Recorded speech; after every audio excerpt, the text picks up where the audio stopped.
Улукбек Жолболдуев 7 жыл мурда Айыл банкы тарабынан лизингке трактор сатып алган. Баасы миллион сомдон ашуун турган айыл чарба техникасын жеңилдетилген насыясыз сатып ала албасын айтат. Учурда дыйкандардын жерин айдап, тапкан каражат менен турмуш тиричилигин тыңдап, насыясын да төлөдү. Тракторду өз негизи сатып алыш өтө кыйын, кымбат тургандыгынан. Анан биз окшогон карапайым ишкерлерге бул лизинг бир канча ыңгайлуу болду. 6%-тен алгам, 7 жылга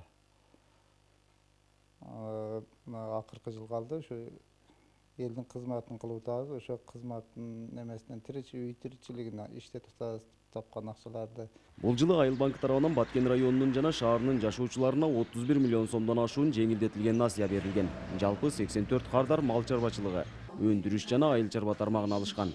Насыя алуунун шарттары да былтыркы жылга салыштырмалуу жеңилдеген. Быйылкы жылы же мурдагы жылдарга салыштырмалуу айтканда, былтырлары кардар сөзсүз суммасы 400 миңден ашып отурган болсо, налог салык кызматынан каттоодон өтүп, ал жактан жекешкер көлүгүн алып, анан бизден келип насыя алчу эле. Быйыл ошондой шарттарды жокко чыгарып, жеңилдетип, анча клиенттерге жеңил болуп калды да. Мындан сырткары аймактарды өнүктүрүү жана өлкөнү санариптештирүү жылынын алкагында да Баткен облусунун аймагында 71 миллион сомду түзгөн 10 долбоор даярдалып, республикалык бюджеттен 6% үстөк менен насыя берилди. Долбоорлордун ишке ашуусу менен 10 жаңы ишкана ачылып, 160 жумуш орну түзүлөт.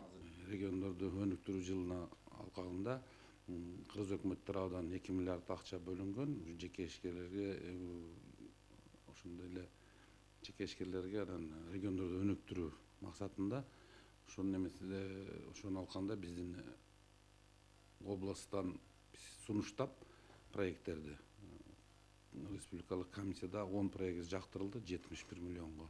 Жалпысынан Баткен облусунун аймагында жыл башынан бери жалпы 547 ишкер жеңилдетилген насыя алып ишмердүүлүк жүргүзүп келет. Айыл банкы жана РСК банкы тарабынан мал чарбачылыгы, дыйканчылык жана кайра иштетүү тармагына 193 миллион сомдон ашуун насыя берилди.